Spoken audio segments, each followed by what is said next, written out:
Olá, graça eterna, paz eterna. Elias Santos com mais uma ministração do Evangelho da Graça Eterna, do Evangelho da Paz Eterna, Evangelho Boas Novas. Como vão vocês, igreja amada, igreja eleita, igreja predestinada, igreja comprada lá na cruz?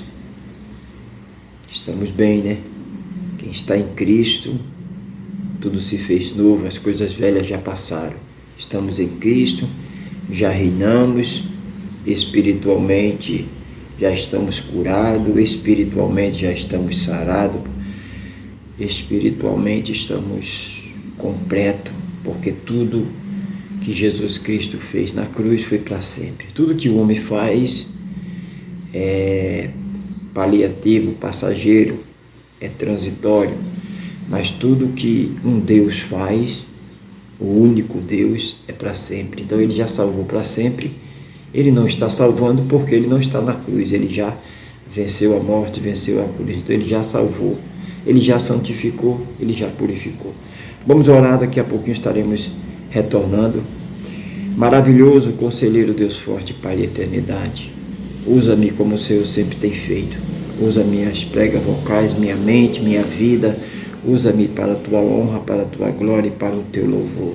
Usa-me, pois irei fazer uso da tua palavra. Que eu possa ser canal de bênção, ser tua voz no meio desse emaranhado de religião, de distorção, de heresia. Que eu possa ser usado, Pai, para trazer uma palavra, para edificar, para exaltar e para ensinar e para a tua honra, para a tua glória, para o teu louvor. Que eu diminua, que o Senhor cresça em mim, que eu desapareça, que o Senhor apareça em mim. Pai, é isso que eu te peço, é isso que eu já te agradeço. Amém. Toda a igreja diz amém, amém, amém, graças a Deus. Amados, o nosso tema é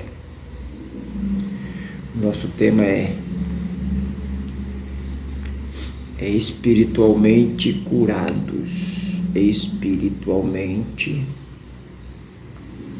curado. O corpo não é perfeito, né?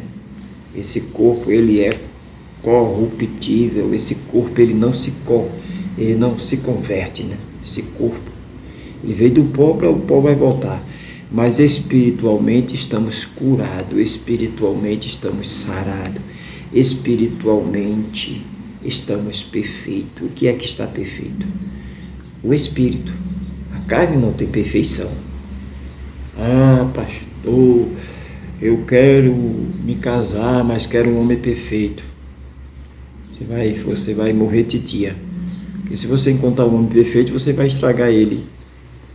Se você encontrar, minha irmã, se você encontrar uma mulher perfeita, você vai estragar ela.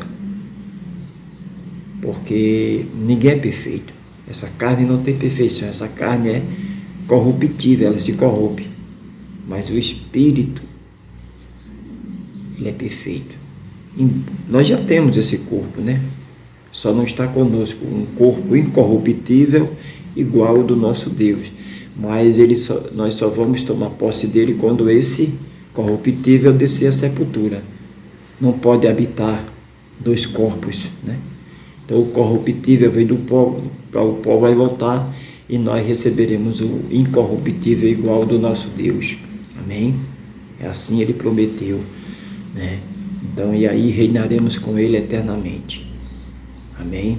Mas enquanto estamos aqui com esse corpo corruptível, há uma luta constante da carne contra o espírito, mas o espírito está sempre vencendo se você realmente procurar preencher sua mente com as palavras do Pai, né? O filho busca ouvir o Pai, né? Aquele que não ouve o Pai não é filho, né? Aquele que tem comichão no ouvido, aquele que, né? Esse não é filho, porque o filho ele tem prazer em ouvir o Pai. Então, Isaías 53, 1 diz assim, o profeta Isaías diz: quem deu crédito à nossa pregação, quem deu crédito, quem ouviu, quem acreditou, é filho. Quem ouve é filho, quem dá crédito é filho. E os filhos, jamais ninguém arrebatará da mão do Pai. Nós estamos com Deus e ninguém pode nos arrebatar da mão dele. Nem a morte, nem a vida, nem anjo, nem principado, nem fome, nem perseguição, nem angústia. O adorador, o filho de Deus, a filha de Deus, quando eu falo filho, eu falo homem e mulher, né? Estou falando porque eu estou falando, quando a gente diz filho, porque a gente está falando espiritualmente, né? Espiritualmente não tem sexo, homem, mulher, né? Então, os filhos de Deus, eles mesmo passando necessidade, perseguido, fome, necessidade, ele já se acorda adorando a Deus, né? Se acorda adorando, se acorda alegre. Aquele que não é filho, ele pode estar em berço de ouro, ele pode estar nadando no dinheiro, mas ele já se acorda praguejando, ele já se acorda maquinando mal, porque é filho das trevas, é semente do mal. Há duas sementes, né? A semente do bem, que é os filhos de Deus, e a semente do mal, esquerda e direita, né? Dois malfeitores ali, Jesus no meio, o Deus maravilhoso, o conselheiro, Deus forte, Pai da eternidade, no meio, no centro, e os dois malfeitores ali, um à sua esquerda blasfemando, murmurando, julgando, criticando, e o da direita defendendo, né? O da direita sempre defende, o da direita sempre ama, sempre perdoa, o da esquerda sempre blasfema, sempre faz o mal. Então, o profeta Isaías diz: quem deu crédito à nossa pregação e a quem se manifestou o braço do Senhor. Quem dá crédito é os filhos. Então, o braço do Pai se manifesta, as bênçãos do Pai se manifestam. Os filhos creem que já está salvo, os filhos creem que já está perfeito espiritualmente. Os filhos creem que não há condenação, porque está na Bíblia, Romanos 8:1, portanto já nenhuma condenação. Os filhos de Deus, ele crê no que foi feito na cruz. Aquele que não é filho, ele não crê. O que não é filho, ele tá pagando, paga preço, está pagando para se salvar. Não sei a quem, né? Não sei a quem ele está pagando esse preço, né? Mas eles estão pagando, eles estão fazendo um monte de esforço aí, um monte de sacrifício, um monte de rituais, porque eles não creem no que aconteceu na cruz, porque o que morreu na cruz não é filho deles. Eles creem em tudo, menos no que aconteceu na cruz. Ele crê que encontraram uma imagem ali, ela chorou, não sei o quê, mas não crê no que aconteceu na cruz. Eles creem na criatura, mas não crê no Criador. Por que não crê no Criador? Porque não é filho dele. Porque não é para quem quer, não é para quem corre, né? Os verdadeiros filhos, sempre Jesus falava, verdadeiramente ele tomou sobre si, em verdade vos digo. Então, os verdadeiros filhos, ele crê, não precisa ver, não precisa sentir, né? Os verdadeiros filhos, ele prega, ele adora a Deus sem cobrar, de graça recebemos, de graça damos. Olha aí, porque foi subindo como um renovo perante ele, como uma raiz de uma terra seca. Não tinha parecer nem formosura, e olhando-nos para ele, nenhuma beleza víamos para que o desejássemos. Esse foi o retrato do corpo de Jesus. Não tinha beleza. Quando esses pintores pintam esses retratos aí, não tem nada a ver com Jesus. Não tem nada a ver, né? Então não tinha formosura, né? Não tinha parecer, não tinha formosura, e olhando-nos para ele, nenhuma beleza vimos para que o desejássemos. Tá vendo? Mas ele verdadeiramente tomou as nossas dores, ele verdadeiramente escolheu, predestinou a sua igreja. Olha. Era desprezado e o mais indigno entre os homens de dores e experimentado nos trabalhos, e como um de quem os homens escondiam o rosto, era desprezado e não fizemos dele caso algum. verdadeiramente, sem nenhuma dúvida, verdadeiramente Ele tomou sobre si as nossas enfermidades. Ele tomou. Então, espiritualmente, os filhos não estão doentes. Espiritualmente, os filhos estão curados, sarados. Olha aí, está na Bíblia, eu creio. Verdadeiramente, Ele tomou, Ele quem? Jesus Cristo, o maravilhoso Conselheiro Deus forte, Pai da eternidade, o Cristo ressuscitado. Verdadeiramente, Ele tomou sobre si as nossas enfermidades e as nossas dores, levou sobre si, e nós o reputávamos por aflito, ferido de Deus e oprimido. Mas Ele, Jesus Cristo, Cristo ressuscitado, mas Ele foi ferido pelas nossas transgressões e moído pelas nossas iniquidades. O castigo que nos traz a paz, hoje nós temos paz porque Ele foi castigado lá na cruz. Ele foi morto, Ele foi dilacerado. Aí muita gente hoje fazendo sacrifício, fazendo campanha para ter paz, fazendo campanha da quebra de maldição, fazendo a campanha do cabelo de Sansão, entrando na porta, saindo da porta para ter alguma coisa, negando o que Jesus fez. A religião nega o que o Cristo ressuscitado fez. A religião nega Jesus Cristo. Por que nega? Porque não são filhos. Muitos são chamados, poucos são os escolhidos. Muitas religiões. Mas tudo atirando pedra na cruz, negando o que Jesus fez. O castigo que nos traz a paz estava sobre Ele, sobre Jesus Cristo, e pelas suas pisaduras fomos sarados. Pelas suas pisaduras fomos sarados. Na sua morte nós fomos limpos, nós fomos curados, nós fomos santificados, nós fomos justificados. A igreja de Cristo está perfeita porque verdadeiramente Cristo, o cabeça, o maravilhoso, o Deus eterno, Ele assim fez. Tudo que Ele fez é eterno para sempre. Mateus capítulo 8, livro histórico de Mateus capítulo 8:17 diz assim, olha só, 8:17 de Mateus diz, olha o que é que diz aqui, olha o que é que Mateus diz aqui.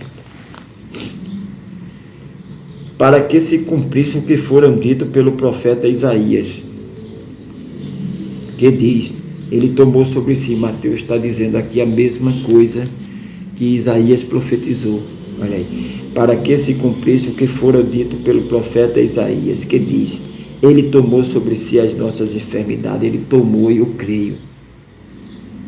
Você que é filho, você não está doente, você está curado. Você que é filha de Deus, você não está doente, essa enfermidade é ilusão. Olha aí. Para que se cumprisse o que fora dito pelo profeta Isaías, que diz, Ele tomou sobre si as nossas enfermidades e levou as nossas doenças.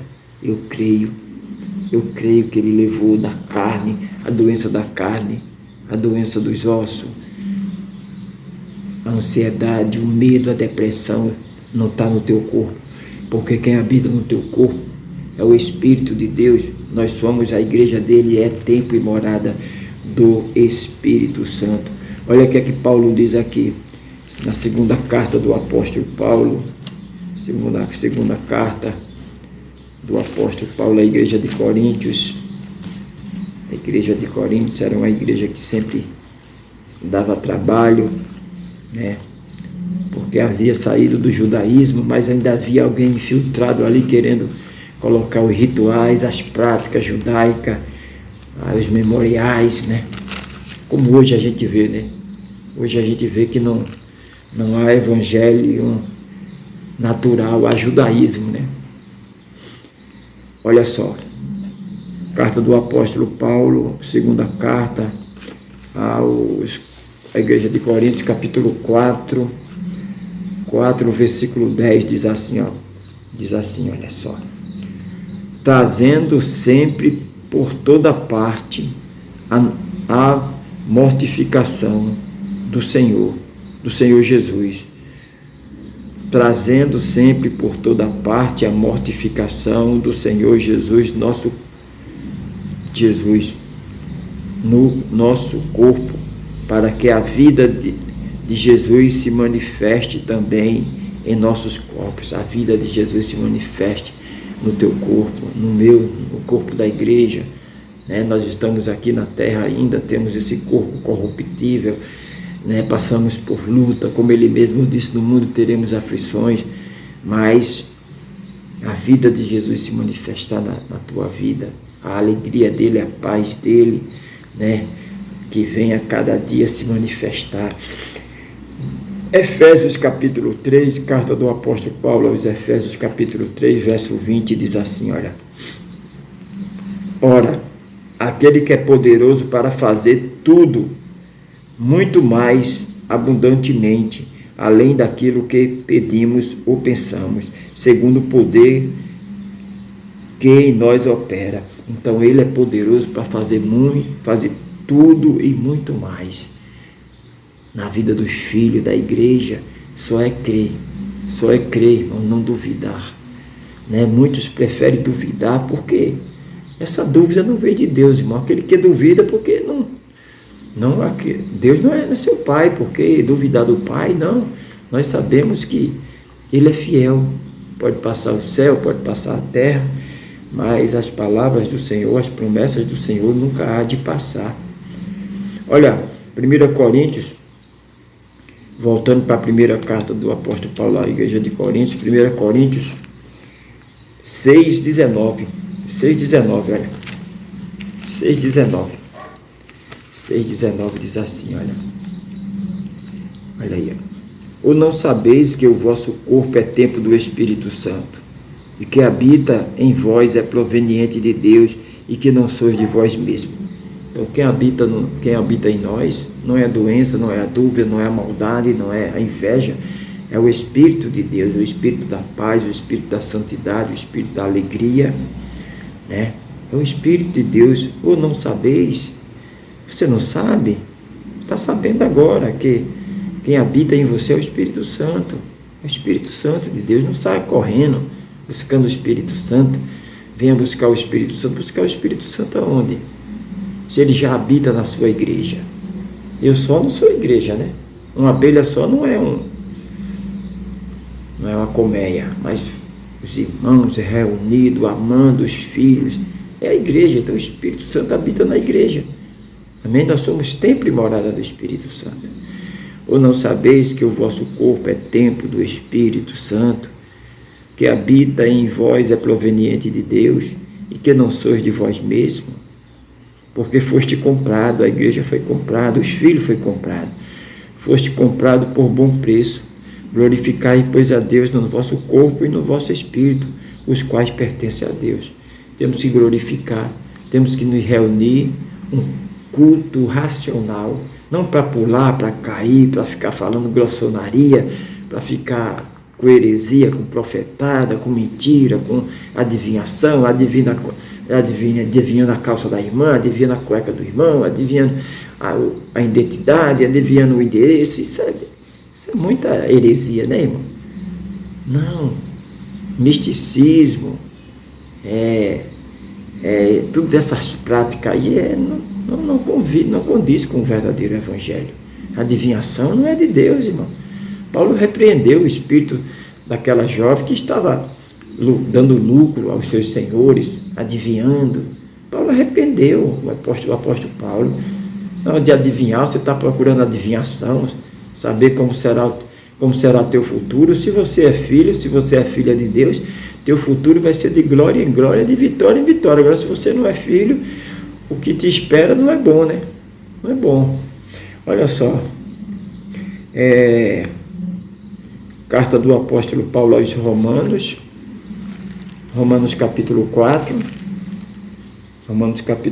versículo 24 e 25, diz assim, olha só, coisa maravilhosa. Mas também, por nós, a quem será tomado em conta os que cremos naquele que dos mortos ressuscitou, Jesus o nosso Senhor, o qual por nossos pecados foi entregue e ressuscitou para nossa justificação. Então, ele ressuscitou. Então, a igreja de Cristo foi reconciliada. A reconciliação da igreja de Cristo. A igreja de Cristo, os filhos de Cristo, estava distanciado do Pai, mas pela morte de Jesus foi reconciliada. Amém, amados? Olha aí, ó, que Jesus Cristo ressuscitou dentre os mortos para a nossa justificação. Então fomos justificados para sempre. A igreja de Cristo foi justificada para sempre, está escrito, nós cremos. Amém, amados? Então Deus quer, Deus ele determinou para que a gente venha conhecer essa verdade. João 8,32, conhecereis a verdade e a verdade vos libertará. Né, amados? Olha, Timóteo, carta do apóstolo Paulo a Timóteo, capítulo 2, verso 4, diz assim, olha, Timóteo, carta do apóstolo Paulo a Timóteo, né, diz assim, amados, Timóteo 2, 1 Timóteo 2, 4, diz assim, olha só, 2,4, que quer que todos os homens se salvem e venha ao conhecimento da verdade. Deus, ele quer que todos, ele determinou que todos os homens sejam salvos na mente, que os homens não vivam na religião, não vivam sendo escravizados pelas religiões, pelos dogmas, os ritos, os rudimentos, né? Porque quando é que o homem é liberto? Aqui, ó. O homem pode ser forte, mas se ele não tem massa cefálica, se ele não pensa, ele é escravo, ele vai ser escravizado. Ele pode ser forte como for, mas uma formiga escraviza ele porque ele não pensa. Mas se ele pensar, por isso que nosso culto é racional, nosso culto é na mente, olha. A palavra de Deus é aqui, não é? Quando diz coração, essa bolha que pulsa sangue é sentimento, não tem nada a ver, não. A palavra vem para a mente. O salmista Davi, guardei a tua palavra, escondi para não contender. O filho guarda a palavra do pai. As leis estão o quê? Na mente, né? O evangelho da graça eterna resume em amar a Deus sobre todas as coisas e o próximo como a si mesmo. Se você ama a Deus, se você ama seu pai, você vai ter uma vida abençoada na terra, você vai amar, você vai perdoar, você não vai fazer nada de errado, porque você ama o seu pai, você ama a Deus. Aquele que não ama a Deus, irmão, ele vai viver, ele nem vida tem, né? Agora, aquele que ama a Deus, aquele que ama o Pai, tem vida e vida em abundância. Amém? Amém, amados? Fechando aqui, voltando para a carta do apóstolo Paulo aos Romanos, Romanos capítulo 8, versículo 31, para a gente fechar, né? 8:31. Eu gosto de ler logo completo, né? 8:31, né? Somos mais do que vencedores. Por quê? Quem venceu por nós? Cristo. Mas em todas essas coisas, olha aí. Romanos 8:31 em diante. Olha aí. Que diremos, pois, a estas coisas?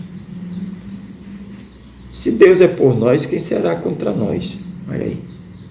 Deus é nosso Pai, quem vai nos arrebatar da mão dele? Ele é por nós, então pode o inferno todo se levantar.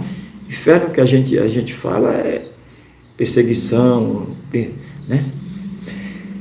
Então, aquele que nem mesmo seu próprio filho poupou, antes o entregou pelos filhos, né? Por todos nós, a igreja e os filhos,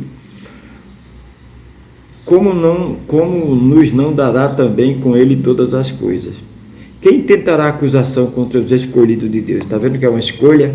Quem tentará acusação? Tem nada de livre-arbítrio, não tem nada de o homem escolher Deus aqui. Livre-arbítrio é falso, é uma mentira da religião.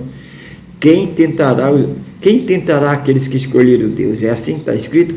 Quem tentará aqueles que escolheram Deus? Não. Aqui está dizendo, quem tentará acusação contra os escolhidos de Deus? Então quem escolheu foi Deus. Livre-arbítrio, trindade, é tudo fruto do catolicismo. de Roma, da prostituta mãe que prostituiu tudo, né? Tudo isso. Quem tentará acusação contra os escolhidos de Deus? É Deus que os justifica, olha aí. Não é o homem que se justifica pelos seus méritos, pelas suas pagação de preço. Qualquer religião que você chega aí, os líderes já te pague preço, meu irmão, pague preço, tome essa série de envelope aí para você pagar preço. E Jesus fez o quê? Isso é ignorar, isso é cair da graça. Um pouco de fermento apodrece, leveda toda a massa, pague preço. E Jesus fez o que por mim? Não vou pagar nada de preço, eu vou adorá-lo. Eu vou adorá-lo em todo o tempo. Vou adorar, eu vou levantar minha mão, vou adorar na minha casa, no meu quarto, vou trancar meu quarto, vou orar sem cessar no trabalho, na faculdade, no busão lotado.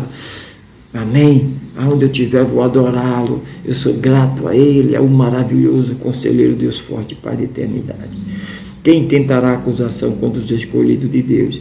É Deus que os justifica. Quem os condenará?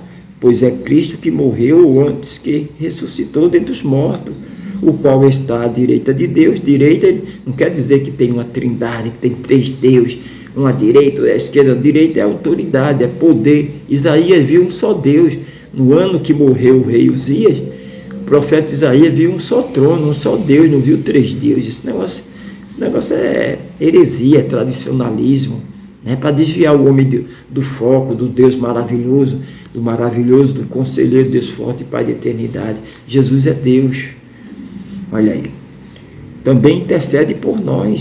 Não precisa de intercessores, homens, pontífices. Isso é uma heresia de marca maior, irmão. Pontífice, uma ponte para levar o homem a Deus. Jesus é o caminho, Jesus é a verdade, Jesus é a vida. Isso é heresia, irmão. Isso é maldito, esse ensinamento aí é herético. Olha aí. Quem nos separará do amor de Cristo? Quem pode nos tirar da mão de Cristo? Quem pode nos separar dele? Quem pode apagar o DNA dele que está em nós? Quem nos separará do amor de Cristo? A tribulação? A angústia? Ou a perseguição? O crente verdadeiro, o crente em Jesus é perseguido. O crente nos ídolos, nas imagens, não é perseguido, não. Agora, o crente em Jesus é perseguido, porque o crente em Jesus, ele anda com a verdade. Ele faz muito inimigo. Por quê? Porque ele anda com a verdade. As pessoas não querem mais a verdade. A pessoa pode estar caindo nos pedaços, mas quer que a outra diga assim: tu está aí bem, tu está aí, meu Deus, que beleza, né? Tem que falar a verdade. Olha, você precisa se cuidar, precisa fazer um regimezinho, precisa fazer Você está bem, mas pode ficar melhor, né? A gente tem que saber falar, mas a gente não vai ser conveniente com o erro. O cara tá se acabando na bebida e a gente vai dizer que a vida dele está bem. O crente de Jesus Cristo vai dizer: meu irmão, largue isso aí, meu irmão. Largue a amante, meu irmão, fique com a sua santa só. Aí ninguém vai gostar, né? Por isso que nós somos perseguidos. Por isso que, aonde Jesus chegava, muitos tentavam apedrejar ele, saía daquela cidade.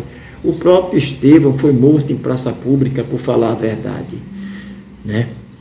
Então, quem nos separará do amor de Cristo? A tribulação, a angústia, a perseguição, ou a fome, ou a nudez, ou o perigo, a espada? Nada pode nos separar, nada pode nos tirar da mão dele, nada nos arrebata da mão dele. Como está escrito, por isso que nós, a Igreja de Cristo, crê, como está escrito: por amor de ti, somos entregues à morte todo dia, fomos reputados como ovelha para o matadouro. Mas em todas essas coisas que nós lemos aí, em todas essas coisas, angústia, perseguição, fome, nudez, espada, mas em todas estas coisas somos mais do que vencedores por aquele que nos amou. Jesus Cristo nos amou, o maravilhoso conselheiro, Deus forte, Pai da eternidade. Porque estou certo de que nem a morte, nem a vida, nem anjo, nem principado, nem as potestades, nem o presente, nem o porvir, nem a altura, nem a profundidade, nem alguma outra criatura nos poderá separar do amor de Deus que está em Cristo Jesus. Fechou. Nada pode me separar, nada pode te separar, nada pode separar a igreja do Pai. Fechado, salvo uma vez, salvo para sempre. Santificado uma vez, santificado para sempre. Purificado, justificado. Romanos 8:1, não há condenação, não precisa campanha, não precisa corrente para quebra da maldição, para tirar a condenação, para tirar Não, Cristo já fez lá na cruz. Nós cremos no sacrifício, na única oblação de Jesus Cristo. Amém? Vamos orar, vamos falar com Deus. Maravilhoso, conselheiro, Deus forte, Pai de eternidade. Somos gratos, não temos nem palavra para agradecer o que foi feito lá na cruz. O antes da cruz e o depois da cruz. Depois da cruz a tua igreja está sólida, a tua igreja está fundada na tua palavra, está fundada. Verdadeiramente o fundamento é Cristo, o fundamento é o Cristo ressuscitado. Pai, somos gratos por tudo, somos gratos porque espiritualmente estamos curados. É assim que nós cremos, espiritualmente estamos curados, estamos sarados para sempre, santificados, salvos para sempre. Pai, é isso que eu te peço, é isso que eu já te agradeço. E a igreja dele, escolhida, predestinada desde a fundação do mundo e comprada lá na cruz, diz: amém, amém, amém. Graças a Deus, graças a Deus. Amém, amados. Nunca se esqueçam, o Cristo ressuscitado te ama, e eu também. Estamos juntos no Evangelho da Graça Eterna.